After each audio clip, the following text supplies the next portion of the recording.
Indo-British Advanced Pain Clinic, Noppimayam Surgery Duram. For appointments 9155 15563. నమస్కారం, welcome to I dream. ధర్మ మార్గం with Vijitha కార్యక్రమానికి స్వాగతం. అయితే ఆడవారి నెలసరికి సంబంధించి మనకు సంబంధించిన ప్రముఖులు పెద్దవాళ్ళు శాస్త్రాలను అనుసరించి ఎన్నో రకాల విషయాలు చెప్తూ వస్తూ ఉంటారు. అయితే ముఖ్యంగా ఈ నెలసరి 5 రోజులు ఏదైతే ఉందో ఈ 5 రోజులు కూడా ఆడవారు అన్ని పనులకు దూరంగా ఉండాలని చెప్పి ప్రత్యేకించి ఆధ్యాత్మిక కార్యక్రమాలకు ఆలయానికి వెళ్ళటం విషయాల్లో ఖచ్చితంగా దూరంగా ఉండాలని చెప్పి చెప్తూ ఉంటారు. కానీ ప్రస్తుత రోజుల్లో మనం గత కొన్ని రోజులుగా ఒక వీడియో అయితే చూస్తున్నాము. ఏంటి ఆ వీడియోలో తను చెప్పిన విషయం ఏంటి అంటే నెలసరి సమయంలో దూరంగా ఉండాల్సిన అవసరం ఏమీ లేదు, ఉండటం వల్ల మనకు వచ్చే ఫలితం ఏమీ లేదు, అలా ఉండటం వల్ల వచ్చే నష్టం కూడా ఏమీ లేదు. నేనైతే గత 4 సంవత్సరాలుగా అమ్మవారి సేవలో ఉంటున్నాను. ప్రత్యేకించి నెలసరి వచ్చిన ఈ 4-5 రోజుల్లో అమ్మవారికి ఆరాధనలు, అభిషేకాలు, అలంకరణలు, నైవేద్యం, నివేదనలు ఇవన్నీ కూడా చేస్తుంటాను. ఇది చేయటం వలన నాకైతే ఏ నష్టం కలగలేదు. కాబట్టి మీ అందరికీ కూడా ఎటువంటి నష్టం కలగట్లేదు అనే ఒక విషయాన్ని తను వీడియో రూపంలో మనందరికీ తెలియచేసినట్టుగా విషయం గురించి మన పెద్దవాళ్ళంతా శాస్త్రాలను అనుసరించి చెప్పిన విషయం అంతా కూడా మన శాస్త్రాల్లో ఉన్నదంతా కూడా తప్పుతో పట్టించే ప్రయత్నమే జరుగుతోందా, అసలు ఏంటి అనే విషయాలు ఇప్పుడు మనం మాట్లాడి తెలుసుకునే ప్రయత్నం చేద్దాం. ప్రస్తుతం మనతో పాటు ఉన్నారు భగవద్గీత ప్రచారకురాలు గోవింద సేవా సత్యభామ గారు. ఇప్పుడు వారితో మాట్లాడి సవివరంగా తెలుసుకునే ప్రయత్నం అయితే చేద్దాం. గోవిందాయ నమః. ఐ డ్రీమ్ ఛానల్ ప్రేక్షకులకు, యాజమాన్యానికి అందరికీ జై శ్రీరామ్, నమస్కారం. పీరియడ్స్లో కూడా గుడికి వెళ్ళి అమ్మవారికి నేను పూజ చేస్తాను, తప్పేమీ లేదు అనే ఈ టాపిక్ ఏదైతే ఉందో దీని గురించి యూట్యూబ్లో అంతా కూడా వేడిగా చర్చించుకుంటున్నారు. నేను వాళ్ళకు సంబంధించిన వీడియోస్, ఇంటర్వ్యూస్ కూడా పూర్తిగా చూశానండి. అసలు వాళ్ళు ఏం మాట్లాడుతున్నారు, ఎందుకు మాట్లాడుతున్నారు అన్న విషయం అయితే పూర్తిగా అర్థమైంది. ముందుగా వాళ్ళకు ఒక పర్టిక్యులర్ ఒక ఎథెంటిక్ గురు పరంపర లేదండి. ఒక సాంప్రదాయము, గురు పరంపర, ఒక గురుదేవుడు, మంత్రజపము, ఒక దీక్ష, సాధన ఇలాంటివి ఏమీ ఉన్నట్లుగా నాకైతే అనిపించలేదు. ఎందుకంటే వీళ్ళకి పైన ఒక గురు పరంపరలో గురువులు, ఆచార్యులు ఉన్నట్లయితే వీళ్ళు ఇలా తయారయ్యేవాళ్ళు కాదు. వాళ్ళు మంచి చెడు తెలియజెప్తారు, శిష్యులకి చక్కగా శిక్షణ ఇచ్చి నేర్పుతారు. వాళ్ళు ఆ విధంగానే ప్రవర్తిస్తారు. గురు పరంపర, గురువులు, ఒక సాంప్రదాయం ఉంటే వీళ్ళకి భయం, భక్తి కూడా ఉంటుంది. మనం ఇలాగా తెగించిన పనులు చేయకూడదు, వీళ్ళందరూ ఒప్పుకోరు మన వాళ్ళు అనే ఒక భయమైనా ఉంటుంది. వీళ్ళకి భయం లేకపోవడానికి కారణం ఏంటంటే వీళ్ళ బుద్ధికి, మనసుకి తోచిన పనులు వీళ్ళు ఇవే కరెక్టేలే అని చేసేస్తున్నారు.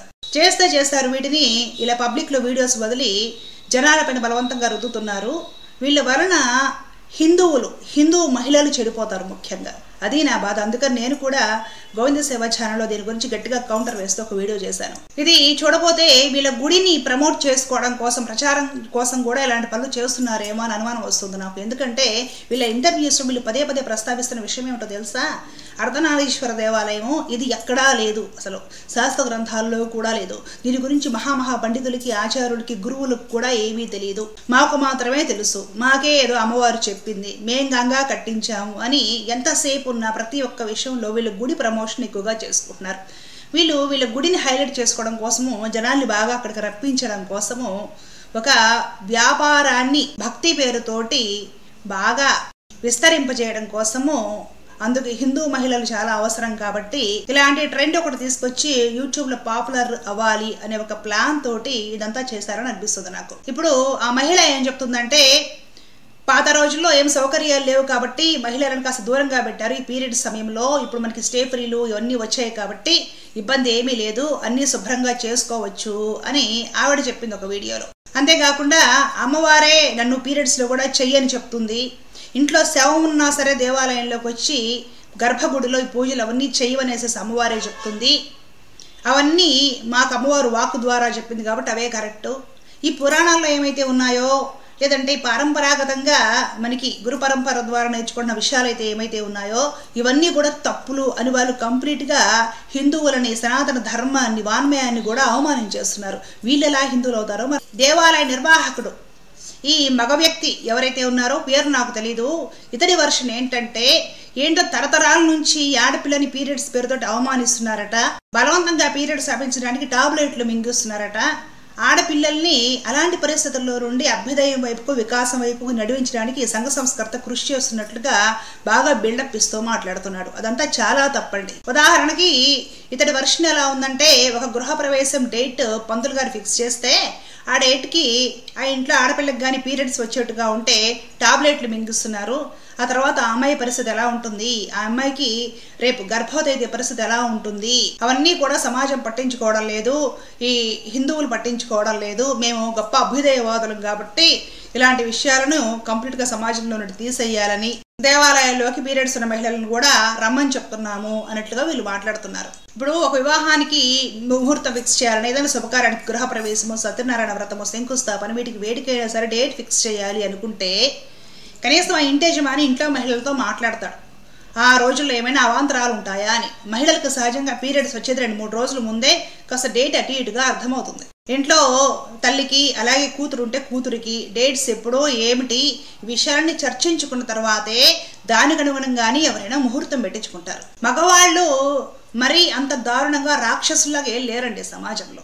వాళ్ళు కూడా ఇంట్లో భార్యని పిల్లల్ని అడుగుతారు. ఒక విషయం, కుటుంబానికి సంబంధించి ఒక ఫంక్షన్, ఒక శుభకార్యము 10 మంది వచ్చి చేసేదైనప్పుడు ఖచ్చితంగా ఇంట్లో ఆడవాళ్ళని సంప్రదించే వాళ్ళకు కూడా అనుగుణంగానే నిర్ణయాలు తీసుకుంటారు. మా అందరికీ కుటుంబాలు ఉన్నాయి, మా ఇళ్లలో శుభకార్యాలు జరగడం లేదా, ఏమైనా శుభకార్యాలకి టాబ్లెట్లు వేసుకుంటున్నామా చెప్పండి. అలాగే కొన్ని చోట్ల టాబ్లెట్లు కూడా వాడుతున్నారు అంటే అది వాళ్ళ అజ్ఞానము. వాళ్ళకి సరిగ్గా ప్లాన్ చేసుకోవడం తెలియదు. ఆ ముహూర్తం కాకపోతే ఇంకొక ముహూర్తం అనేది సంవత్సరానికి ఒకటి ఉంటుందండి. ముహూర్తాలు నెల పొడుగుతా ఉంటూనే ఉంటాయి. ఎవరైనా అజ్ఞానంతో అలా చేస్తే అది తప్పు, అలా చేయకండి. మహిళలకి ఆ మాత్రం స్వాతంత్రం ఇవ్వండి, టాబ్లెట్లు వేసుకోవడం కాదు, ఆ తర్వాత వేరే ఇంకేదైనా ముహూర్తంలో చేయించుకోండి అని మనం ఒక అవేర్నెస్ కలిగించాలి. కానీ ఇదేదో అరాచకం జరుగుతుంది మహిళల పట్ల అని వీళ్ళు ఏదో అదేదో కడిగేయడానికి అన్నట్లుగా ఏం కాదు గుళ్ళకొచ్చి పూజలు చేయొచ్చు అని చెప్తున్నారే. గుళ్ళకొచ్చి పూజలు చేసేది కష్టం కాదా? మహిళలని పీరియడ్స్లో కాస్త దూరంగా ఉండు అన్నది రెస్ట్ ఇవ్వడం కోసం. నువ్వు కష్టపడకు, ఆ టైంలో మూడ్ స్వింగ్స్ ఉంటాయి, చిరాగ్గా ఉంటుంది, రక్తస్రావం అవుతూ ఉంటుంది, ఈ యోని కండరాలు, నడుము, పొట్ట, పొత్తి కడుపు అంతా కూడా నొప్పిగా ఉంటుంది, లో ఫీవర్ ఉంటుంది, చలిగా ఉంటుంది, వీక్గా ఉంటారు, నీరసంగా ఉంటుంది. కాబట్టి శుభ్రంగా రెస్ట్ తీసుకోమనేసి పక్కన పెట్టేవాళ్ళు, వాళ్ళు రెస్ట్ తీసుకునేవాళ్ళు, వాళ్ళకి ఆ టైంలో బలమైన ఆహారం పెట్టేవాళ్ళు, మిగతా వాళ్ళు పనులు చేసేవాళ్ళు ఒకప్పుడు. ఇప్పుడు పాపము సింగిల్ కుటుంబాలు అయి ఉండి అలా కుదరడం లేదు. మహిళలు పాపము డేట్లో కూడా కష్టపడుతున్నారు, జాబ్స్ కూడా వెళ్తున్నారు, లోకల్ ట్రైన్లు ఎక్కి బస్సులు ఎక్కి డేట్లో కూడా కష్టపడి ఉద్యోగాలకు వెళ్తున్నారు. ఇప్పుడు వీళ్ళు ఏం చేద్దామని అలా డేట్లో ఉన్నప్పుడు కూడా మీరు కష్టపడి గుళ్ళలోకి వచ్చేయండి, గుళ్ళలోకి వచ్చి పూజలు చేసేయడం, పొర్లుడు దండాలు పెట్టేయడము, ప్రదక్షిణలు చేసేయడము, గుళ్ళల్లో ఏదైనా కొండ ఉంటే ఆ మెట్లన్నీ ఎక్కి గుళ్ళకి వెళ్ళడము, ఇవన్నీ కూడా చేసేయండి అని మహిళలను ఇంకా ఎక్కువ కష్టాలు ప్లాన్ చేయాలనే కదా వీళ్ళ ఉద్దేశం. మరి వీళ్ళు ఎక్కడ మహిళలకు రెస్ట్ ఇస్తున్నట్టు? వీళ్ళ గుడి వీళ్ళు ప్రమోట్ చేసుకోవడానికి వీళ్ళేవో పైత్య పిచ్చి పిచ్చి పనులన్నీ కూడా సనాతన ధర్మానికి మన పెద్దలు, పూర్వీకులు, ఆచార్యులు, మహర్షులు, ఋషులు, తపస్సంపన్నులు ఎందుకు చెప్పారో అవన్నీ కూడా గాలి కొదిలేసి పక్కదారి పట్టించి అది వీళ్ళకి అర్థం చేసుకోవడం చేతగాక కనీసం అర్థం చేసుకుందామే మన పెద్దలు ఎందుకు చెప్పారనే ప్రయత్నం కూడా చేయకుండా వీళ్ళకు తోచిన పైత్యాలు వీళ్ళు చేసేదే కాకుండా దాన్ని ఇష్టారాజ్యంగా పబ్లిక్లో కుదురుతున్నారంటే పబ్లిక్ని, హిందూ మహిళల్ని పాడు చేయడానికి వీళ్ళు కంకణం కట్టుకున్నారు. తస్మాత్ శాస్త్రం ప్రమాణంతే కార్య వ్యవస్థతో అని భగవద్గీతలో స్పష్టంగా ఉందండి. ఏ పని చేయాలి, ఏ పని చేయకూడదు, ప్రతి ఒక్కదానికి శాస్త్రం ప్రమాణంగా ఉంది.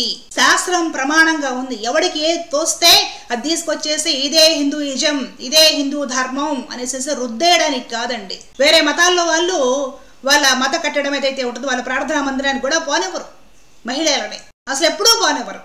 కారణం ఏంటంటే ఆ మహిళలకి డేట్స్ లాంటి సమస్యలు ఉంటాయి కాబట్టి మహిళలు రావడమే నిషేధం అని చెప్తారు. ఏది అక్కడికి పోయి చూపించండి వీళ్ళని అంటే వీళ్ళ టాలెంట్ అంతా కూడా హిందూ ధర్మాన్ని నాశనం చేయడానికే ప్రయోగిస్తారా వీళ్ళు? అంటే మేము చూస్తూ ఊరుకుంటామా? ధర్మానికి, శాస్త్రానికి విరుద్ధంగా మీ విపరీతాలు, మీ పైత్యాలు, మీ మానసిక స్థితిగతులు అనుసరించి మీరు చేసే చర్యలు ఏవైతే ఉంటాయో అవి మీ ఇళ్లలో తలుపులు వేసుకొని చేసుకోండి. మీకు తోచినవి మీ పైత్య పనులు మీరు చేసేసి పబ్లిక్లో వదిలితే పబ్లిక్ పాడైపోతుందండి. ఇలాంటి విషయాల గురించి చట్టరీత్యా కూడా ఖచ్చితంగా చర్యలు తీసుకోవాలి. ఎందుకంటే వీళ్ళు శాస్త్ర ప్రమాణాలు లేకుండా, ఒక అథెంటిక్ గురు పరంపర లేకుండా, ఒక పెద్దవాళ్ళు చెప్పిన మాటలు వినకుండా శాస్త్ర జ్ఞాన శూన్యులై ఉండి వీళ్ళకి ఏమీ తెలియదు. వీళ్ళకి తోచిని వీళ్ళు చేసి అవన్నీ యూట్యూబ్లో పెట్టేస్తే పబ్లిక్ పాడైపోతున్నారు. సనాతన ధర్మానికి ఇలాంటి వల్ల చాలా ప్రమాదం ఉంది. కాబట్టి వీళ్ళ గురించి కఠినంగా చర్యలు తీసుకోవాలి. ఈ రోజు వీళ్ళు చేసిన వీడియోలు చూసి హిందూ మహిళలు అసహ్యించుకుంటున్నారండి. ఒకసారి కామెంట్స్ పరిశీలించండి. హిందూ మహిళల నుండి తీవ్ర వ్యతిరేకత వస్తుంది, వాళ్ళు అసహ్యించుకుంటున్నారు. మాకెవ్వరికి లేని దురద బాధ మీకెందుకు? మేము బాగానే ఉన్నాం కదా. పీరియడ్స్ లో కూడా పూజలు చేయాలి, గుళ్ళకి వెళ్ళాలి అనే ఒక తాపత్రయం కానీ అలాంటి ఆలోచనలు కానీ మాకు అసలు త్రికరణ శుద్ధిగా కల్లో కూడా లేవు. అలాంటి విషయాలకు మేము దూరంగా ఉంటాము. మేము శుభ్రంగా శారీరకంగా పవిత్రంగా ఉన్నప్పుడు మేము పూజలు కానీ ఏమైనా చేసుకుంటాము, పవిత్రమైన వస్తువులు ముట్టుకుంటాము. ఆ పరంపర మాకు చాలా బాగుంది, మాకు కన్వీనియంట్గా ఉంది, మేము అదే చేస్తాము. నువ్వెవరివి మా మనోభావాలు దెబ్బతింటున్నాయి అంటున్నారు ఈరోజు హిందూ స్త్రీలే. ఏం చెప్తారు సమాధానము? హిందూ మహిళలే వీళ్ళ దాష్టికాన్ని ఒప్పుకోవడం లేదు, భరించడం లేదు, అసహించుకుంటున్నారు. మరి వాళ్ళు ఎవరు ఒప్పుకోవట్లేదు కదా, మరి ఎవరు రుద్దించడానికి ఈ వీడియోలు పెడుతున్నారు వీళ్ళు యూట్యూబ్ లో? ఇదిలా ఉంటే ఈ దేవాలయ నిర్వాహకుడు ఆయన ఇంటర్వ్యూలో చెప్తున్నాడు, శరీరంలో అర్ధనారీశ్వర తత్వం ఉంటుంది, ఆ విషయం పురాణాల్లో కూడా లేదు, సైన్స్ కూడా కనిపెట్టలేకపోయింది, నేనుగా నిన్న అర్ధరాత్రి 12 గంటలకు కనిపెట్టేశాను అని చెప్తున్నాడు. దాని ప్రకారం అంటే ఇతడి థియరీ ప్రకారం అట శరీరంలో కుడివైపు ఎడమవైపు ఉన్న పార్ట్స్ చూసుకుంటే కుడివైపు అవయవాలు స్ట్రాంగ్గా ఉంటాయట, ఎడమవైపు అవయవాలేమో వీక్గా ఉంటాయట. కారణం శరీరంలో కుడివైపు శివుడు ఉంటాడట, ఎడమవైపు పార్వతీదేవి ఉంటుందట. కాబట్టి ఎడమవైపు వీక్గా ఉంటాయట, కుడివైపు స్ట్రాంగ్గా ఉంటాయట అవయవాలు. ఈ మాట ప్రకారము స్త్రీలందరినీ అవమానించడం అవుతుంది. ఇప్పుడు ఇతడు చెప్పే ప్రకారము స్త్రీలందరూ వీక్, వాళ్ళు బలహీనులు అనే కదా అర్థం. పార్వతీదేవి, జగన్మాత పార్వతీదేవి వీక్కు బలహీనురాలు అనే కదా ఇతని మాటలే అర్థం. స్త్రీలని శక్తి స్వరూపంగా, జగన్మాత అంశావతారాలుగా, లక్ష్మీ స్వరూపంగా పూజించే సనాతన భారతదేశంలో ఇలాంటి వాళ్ళందరూ చేరి శరీరానికి ఎడమవైపు స్త్రీతత్వము, కుడివైపు పురుషతత్వం కాబట్టి కుడివైపు అవయవాలు స్ట్రాంగ్ గా ఉంటాయి, ఎడమవైపు అవయవాలు వీక్ గా ఉంటాయని చెప్తున్నాడండి ఈ పండితుడు.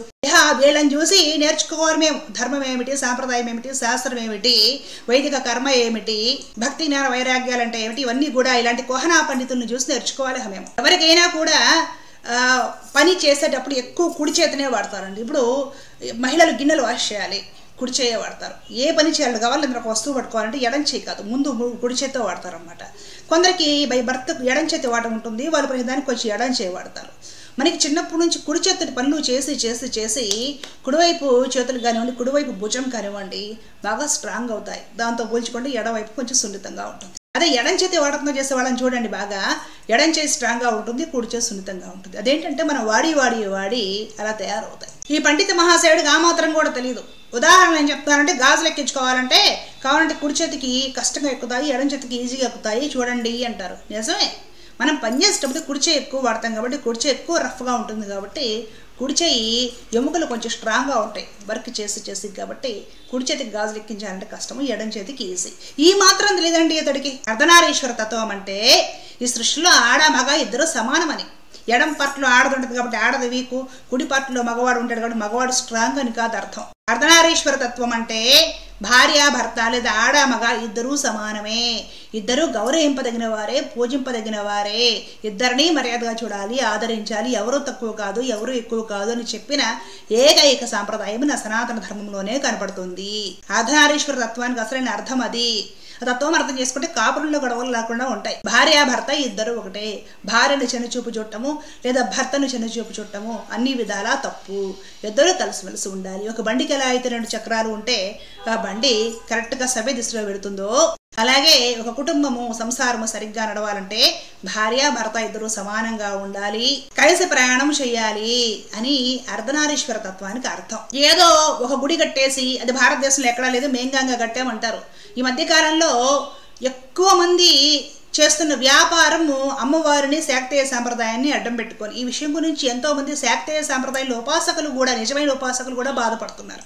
ప్రతి ఒక్కరూ వ్యాపారం చేయాలంటే ఒక సాధన, ఒక అనుష్ఠానము, ఒక మంత్ర జపము, ఒక గురు పరంపర ఏమి అక్కర్లా. ఏదో ఒక అమ్మవారి విగ్రహం ఒకటి రెడీ చేయాలి, అక్కడ పెట్టేయాలి, గుడి కట్టాలి, మొదలు పెట్టాలి. నాకు వాక్ వచ్చేసింది, నాకు అమ్మవారు చెప్పింది, నాతో అమ్మవారు మాట్లాడుతుంది, మా ఇంట్లో అమ్మవారి గజ్జలు కట్టుకు తిరుగుతుంది. ఎక్కువ మంది అండి శాక్తేయ సాంప్రదాయాన్ని అమ్మవారి పేరుని అడ్డం పెట్టుకొని వ్యాపారాలు చేస్తున్నారు, ధర్మాన్ని భ్రష్టు పట్టిస్తున్నారు. ఈ విషయం గురించి నేను గోవింద సేవ ఛానల్లో కూడా ఎన్నో అవేర్నెస్ కలిగించే వీడియోస్ చేశాను. ప్రతి వాళ్ళు మొదలు పెట్టేస్తారు, మీకేదో అమ్మవారి సాక్షాత్కారం అయిపోయింది, ఆవిడ కనపడింది, నాతో మాట్లాడుతుంది, నన్ను అలా చేయమంది, నన్ను ఇలా చేయమంది. వీళ్ళకి మానసిక రుగ్మతలు ఏమైనా ఉంటే వెళ్ళి మంచి మెంటల్ హాస్పిటల్లో ట్రీట్మెంట్ తీసుకోవాలి. అంతేగాని వీళ్ళ రుగ్మత అంతా కూడా పబ్లిక్లో సోషల్ మీడియాలో వదిలేసి పబ్లిక్ని అందరూ హిందువుల్ని మానసిక రోగుల్ని మార్చకూడదు. అలాగా ఇలా మానసిక రోగాలు అందరికీ అంటించి ఈ యూట్యూబ్ ఛానల్స్ ద్వారా పబ్లిక్ని, హిందువుల్ని మానసిక రోగుల్ని, బలహీనుల్ని చేస్తున్నారు, భయగ్రస్తుల్ని చేస్తున్నారు.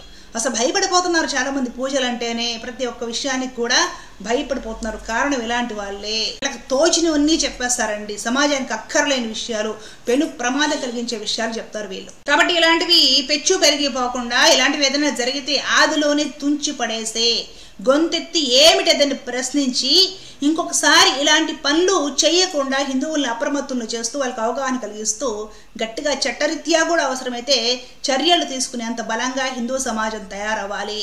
హిందువులందరూ ఇలాంటి విషయంలో సనాతన ధర్మానికి, మన వాన్మయానికి, మన శాస్త్రాలకు సపోర్ట్ చేయాలి. కానీ ఏదో గుడి కట్టి చిల్లర వ్యాపారం దుకాణాలు ప్రారంభించిన వాళ్ళకి సపోర్ట్ చేస్తే మన జీవితాలు, మన కుటుంబము, మన సమాజం, మన ధర్మమే పాడైపోతుంది. ఇలాంటి విషయాల గురించి హిందువులందరూ అప్రమత్తులై ఉండాలండి. మన పెద్దవాళ్ళకి ఏమీ తెలియదు అనుకోవడము మనల్ని మనం అగౌరవపరుచుకున్నట్టది మన మూర్ఖత్వము.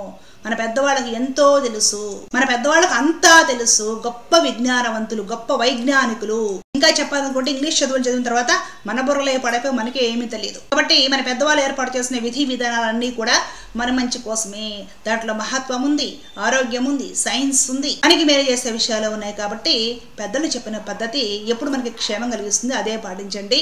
చిల్లర వీడియోలు చూసి ఇలాంటివన్నీ కూడా దయచేసి ట్రై చేయడానికి ప్రయత్నించి పాపం మూట కట్టుకోవద్దు. దోషభూయిష్టమైన పనులు చేయకండి. ఇలాంటి విషయాల గురించి చక్కగా హిందువులను చైతన్యపరుస్తూ ఉన్న ఐడ్రీమ్ ఛానల్ వారికి మనస్ఫూర్తిగా అభినందనలు తెలియజేసుకుంటున్నానండి. నాకు ఈ అవకాశం ఇచ్చినందుకు ధన్యవాదాలు. జై శ్రీరామ్.